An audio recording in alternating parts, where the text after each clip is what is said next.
Hello ವಿದ್ಯಾರ್ಥಿಗಳೇ, Uma's life style YouTube ಚಾನಲ್ಗೆ ಸುಸ್ವಾಗತ. ವಿದ್ಯಾರ್ಥಿಗಳೇ, ಪೇಜ್ ಅನ್ನು ಸಬ್ಸ್ಕ್ರೈಬ್ ಮಾಡ್ಕೊಳ್ಳಿ, ಹಾಗೇನೆ ನಿಮ್ಮ ಫ್ರೆಂಡ್ಸ್ ಶೇರ್ ಮಾಡಿ. ವಿದ್ಯಾರ್ಥಿಗಳೇ, ವಿದ್ಯಾರ್ಥಿಗಳೇ, ಒಂದು ಇಂಜಿನಿಯರಿಂಗ್ ಕಟ್ ಆಫ್ ಒಂದು ಬಿಟ್ಟಿದ್ದಾರೆ. ವಿದ್ಯಾರ್ಥಿಗಳೇ, ಇಂಜಿನಿಯರಿಂಗ್ ಆಯಿತು, ಬಿ ಫಾರ್ಮ್ ಆಯಿತು, ಹಾಗೆ ಕೃಷಿ, ಹಾಗೇನೆ ವಾಸ್ತುಶಿಲ್ಪ, ಈ ಒಂದು ಕೋರ್ಸ್ಗಳ ಕಟ್ ಆಫ್ ಅನ್ನು ಬಿಟ್ಟಿದ್ದಾರೆ. ವಿದ್ಯಾರ್ಥಿಗಳೇ, ನೀವು ಕಟ್ ಆಫ್ ಅನ್ನು ಚೆಕ್ ಮಾಡ್ಕೋಬಹುದು. ಆಲ್ರೆಡಿ ಹೇಳಿದ್ದೀನಿ ವಿದ್ಯಾರ್ಥಿಗಳೇ, ಯಾವ ಥರ ಒಂದು ಸೀಟ್ ಮ್ಯಾಟ್ರಿಕ್ಸ್ ಅನ್ನು ಅನಲೈಸ್ ಮಾಡ್ಬೇಕು ಅನ್ನೋದನ್ನ, ಕಾಲೇಜ್ ಕಟ್ ಆಫ್ ಹಾಗೇನೆ ಒಂದು ಸ್ಟೂಡೆಂಟ್ನ ಸಿಟಿ ರ್ಯಾಂಕ್ ಅನ್ನ ಯಾವ ಥರ ಅನಲೈಸ್ ಮಾಡಿ ಒಂದು ಕಾಲೇಜ್ನ ಆ್ಯಡ್ ಮಾಡ್ಬೇಕು ಅನ್ನೋದನ್ನು ಫುಲ್ ಡೀಟೇಲ್ ಆಗಿ ಎಕ್ಸ್ಪ್ಲೇನ್ ಮಾಡಿದ್ದೀನಿ. ವಿದ್ಯಾರ್ಥಿಗಳೇ, ಅತಿ ಕಡಿಮೆ ಒಂದು ಮಿನಿಟ್ಸ್ ಅಲ್ಲಿ ಎಕ್ಸ್ಪ್ಲೇನ್ ಮಾಡಿದ್ದೀನಿ. ಸೊ ಅದನ್ನ ಆ ವಿಡಿಯೋನ ನೋಡಿ ಫುಲ್ ಅರ್ಥ ಮಾಡ್ಕೊಂಡು ನಿಮ್ಮ ಒಂದು ಕಾಲೇಜನ್ನ ಆ್ಯಡ್ ಮಾಡಿ ವಿದ್ಯಾರ್ಥಿಗಳು. ಏಕೆಂದರೆ ಫಸ್ಟ್ ರೌಂಡ್ ಅಲ್ಲಿ ಯಾವುದೇ ತರ ತಪ್ಪುಗಳು ಮಾಡಕ್ ಹೋಗಬೇಡಿ ವಿದ್ಯಾರ್ಥಿಗಳೇ. ಏಕೆಂದ್ರೆ ಮೂಕ್ ಅಲಾಟ್ಮೆಂಟ್ ಅಲ್ಲಿ ಏನ್ ಮಾಡಿದಿರಲ್ಲ, ಇದೆಲ್ಲಾನು ಜಸ್ಟ್ ನೀವು ಒಂದು ರ್ಯಾಂಡಮ್ ಆಗಿ ಆ್ಯಡ್ ಮಾಡಿದಿರ.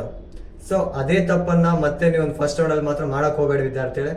ಸೊ ನೀವು ಎಲ್ಲ ಒಂದು ಪ್ರಾಸೆಸ್ ನ ತಿಳ್ಕೊಂಡು ಫಸ್ಟ್ ರೌಂಡ್ ಅಲ್ಲಿ ನೀವು ಒಂದು ಎಕ್ಸಸೈಸ್ ತರ ಅಲ್ಲ, ಒಂದು ಪಕ್ಕ ನನಗೆ ಸೀಟ್ ಸಿಗ್ಲೇಬೇಕು ಅನ್ನೋ ತರ ಒಂದು ಫುಲ್ ಒಂದು ಅನಲೈಸ್ ಮಾಡಿ ಸೀಟ್ ಮ್ಯಾಟ್ರಿಕ್ಸ್ ಅನ್ನ ಕಾಲೇಜ್ನ ಆ್ಯಡ್ ಮಾಡಿ.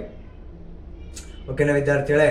ಹಾಗೇನೆ ಅದ್ರ ಜೊತೆಯಲ್ಲೇ ಏನೇನು ಡೌಟ್ಸ್ ಇದ್ರು ಕೂಡ ನೀವು ಕಾಮೆಂಟ್ ಸೆಕ್ಷನ್ ಕೇಳಬಹುದು ವಿದ್ಯಾರ್ಥಿಗಳೇ. ಏಕೆಂದರೆ ಫಸ್ಟ್ ರೌಂಡ್ ತುಂಬಾ ಇಂಪಾರ್ಟೆಂಟ್ ಆಗಿರುತ್ತೆ. ಇದಕ್ಕೆ ಒಂದು ರೌಂಡ್ ಮುಗೀತಂದ್ರೆ ಆ ರೌಂಡ್ ಮತ್ತೆ ಸಿಗಂಗಿಲ್ಲ, ಮತ್ತೆ ಸೆಕೆಂಡ್ ರೌಂಡ್ ಹೋಗ್ತೀವಿ, ಥರ್ಡ್ ರೌಂಡ್ ಹೋಗ್ತೀವಿ.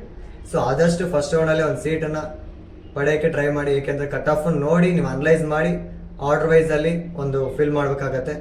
ಸೊ ಒಂದು ಕಾಲೇಜ್ ಕಟ್ ಆಫ್ ಬಿಟ್ಟಿದ್ದಾರೆ ವಿದ್ಯಾರ್ಥಿಗಳೇ. ಸೊ ಅನಲೈಸ್ ಮಾಡಿ. ಹಾಗೇನೆ ವಿದ್ಯಾರ್ಥಿಗಳೇ, ನಿಮಗೆ ಯಾರ್ಯಾರು ಒಂದು ಮೂಕ್ ಅಲಾಟ್ಮೆಂಟ್ ಅಲ್ಲಿ ಕಾಲೇಜ್ ಸಿಕ್ಕಿಲ್ಲಲ್ಲ ವಿದ್ಯಾರ್ಥಿಗಳಿಗೆ, ಒಂದು ಫಸ್ಟ್ ರೌಂಡ್ ಅಲ್ಲಿ ಅಥವಾ ಸೆಕೆಂಡ್ ರೌಂಡ್, ಥರ್ಡ್ ರೌಂಡ್ ಅಲ್ಲಿ, ಎಕ್ಸ್ಟೆಂಡ್ ರೌಂಡ್ ಅಲ್ಲಿ ಸೀಟ್ ಸಿಗುತ್ತೆ.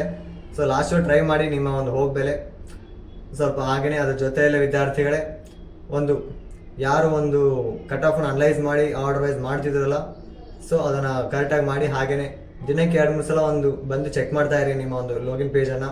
ಏಕೆಂದರೆ ಏನೋ ಚೇಂಜಸ್ ಆಗಿದಾವ, ಒಂದು ಪಾಸ್ವರ್ಡ್ ಏನೋ ಯಾರಾದರೂ ಬೇರೆಯವ್ರು ಏನೋ ಲಾಗಿನ್ ಆಗ್ತಾ ಇದ್ದಾರೆ ಅಂತ ಸ್ವಲ್ಪ ಚೆಕ್ ಮಾಡ್ಕೊಳ್ಳಿ ವಿದ್ಯಾರ್ಥಿಗಳು. ಅದ್ರ ಜೊತೆಯಲ್ಲಿ ಒಂದು BSc ನರ್ಸಿಂಗ್ ಕೇಳ್ತಿದ್ರು ವಿದ್ಯಾರ್ಥಿಗಳು ಕಟ್ ಆಫ್ ಯಾವಾಗ ಅಂತಂದು. ಸೊ ವಿದ್ಯಾರ್ಥಿಗಳು BSc ನರ್ಸಿಂಗ್ ಒಂದು ಸೀಟ್ ಮ್ಯಾಟ್ರಿಕ್ಸ್ ಬಿಟ್ಟಿಲ್ಲ ವಿದ್ಯಾರ್ಥಿಗಳು ಸದ್ಯಕ್ಕೆ.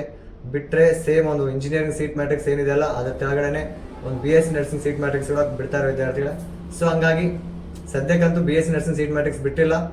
ಮೋಸ್ಟ್ಲಿ ಒಂದು ಫಸ್ಟ್ ರೌಂಡ್ ಆಪ್ಷನ್ ಎಕ್ಸ್ಟೆಂಡ್ ಮಾಡ್ಬೋದು ಅನ್ಸುತ್ತೆ ವಿದ್ಯಾರ್ಥಿಗಳು. ಏಕೆಂದರೆ BSc ನರ್ಸಿಂಗ್ ಒಂದು ಕಟ್ ಆಫ್ ಬಿಟ್ಟಿಲ್ಲ, ಹಾಗೇನೆ ಒಂದು ಬೇರೆ ಸ್ವಲ್ಪ ಕೋರ್ಸ್ಗಳು ಬಿಟ್ಟಿಲ್ಲ ವಿದ್ಯಾರ್ಥಿಗಳೇ. ಸೊ ಹಂಗಾಗಿ ಒಂದು ಎಕ್ಸ್ಟೆಂಡ್ ಮಾಡ್ಬೋದು, ಬಟ್ ಯಾವುದೇ ಥರ ರಿಸ್ಕ್ ತಗೊಳಕ್ ಹೋಗಬೇಡಿ.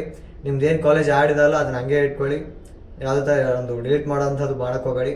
ಅದ್ರ ಜೊತೆಲಿ ವಿದ್ಯಾರ್ಥಿಗಳ ಯಾರು ಒಂದು ಮೂಕ್ ಅಲಾಟ್ಮೆಂಟ್ ಅಲ್ಲಿ ಕಾಲೇಜ್ ಆ್ಯಡ್ ಮಾಡಿದಿಲ್ಲ, ಎಲ್ಲ ವಿದ್ಯಾರ್ಥಿಗಳು ಕಾಲೇಜಲ್ಲಿ ಆ್ಯಡ್ ಮಾಡಿ. ಹಾಗೇನೆ BSc ನರ್ಸಿಂಗ್ ಸ್ಟೂಡೆಂಟ್ಸ್ ಅವ್ರು ವೆಯ್ಟ್ ಮಾಡಬೇಕಾಗತ್ತೆ. ಒಂದು ಸೀಟ್ ಮ್ಯಾಟ್ರಿಕ್ಸ್ ಅನ್ನು ಬಿಡ್ತಾರೆ ವಿದ್ಯಾರ್ಥಿಗಳ, ಬಿಟ್ಟಾಗ ನಾನು ಇನ್ಫಾರ್ಮ್ ಮಾಡ್ತೀನಿ. ಅದ್ರ ಜೊತೆಲೆ ವಿದ್ಯಾರ್ಥಿಗಳೇ, ನಿಮ್ಮ ಕಾಲೇಜನ್ನು ಎಷ್ಟು ಬೇಕು ಅಷ್ಟೆಲ್ಲ ಫಿಲ್ ಮಾಡ್ಕೊಂಬಿಡಿ. ಫಸ್ಟ್ ರೌಂಡಲ್ಲೇ ಯಾವುದೇ ಥರ ಕಡಿಮೆ ಅಂತ ಕಾಲೇಜ್ನ ಆ್ಯಡ್ ಮಾಡಕ್ಕೆ ಹೋಗಬೇಡಿ. ಏಕೆಂದರೆ ಕಡಿಮೆ ಕಾಲೇಜ್ ಆ್ಯಡ್ ಮಾಡಿದಾಗ ಕಾಲೇಜ್ ಸಿಗುವಂಥ ಚಾನ್ಸಸ್ ಕಡಿಮೆ ಇರ್ತವೆ, ಹೌದಲ್ವಾ? ಸೊ ಕಾಲೇಜ್ ಆ್ಯಡ್ ಮಾಡೋದು ಜಾಸ್ತಿ ಮಾಡಿದಾಗ ಕಾಲೇಜ್ ಸಿಗೋ ಚಾನ್ಸಸ್ ಜಾಸ್ತಿ ಇರುತ್ತೆ. ಫಸ್ಟ್ ರೌಂಡಲ್ಲಿ, ಸೆಕೆಂಡ್ ರೌಂಡ್, ಥರ್ಡ್ ರೌಂಡಲ್ಲಿ ಕಾಲೇಜ್ ಆ್ಯಡ್ ಮಾಡೋಕ್ಕೆ ಬರಲ್ಲ. ಫಸ್ಟ್ ರೌಂಡ್ ಒಳಗಡೆ ನೀವು ಏನು ಇವಾಗ ಫಸ್ಟ್ ರೌಂಡ್ ಒಳಗಡೆ ಅಂದರೆ ಇವಾಗ ನೀವು ಆ್ಯಡ್ ಮಾಡಬೇಕಾಗತ್ತೆ. ಸೊ ಹಂಗಾಗಿ ಹಾಗೇನೆ ನಮ್ಮ ಪೇಜನ್ನು ಸಬ್ಸ್ಕ್ರೈಬ್ ಮಾಡ್ಕೊಳ್ಳಿ, ಲೈಕ್ ಶೇರ್ ಮಾಡಿ ವಿದ್ಯಾರ್ಥಿಗಳು.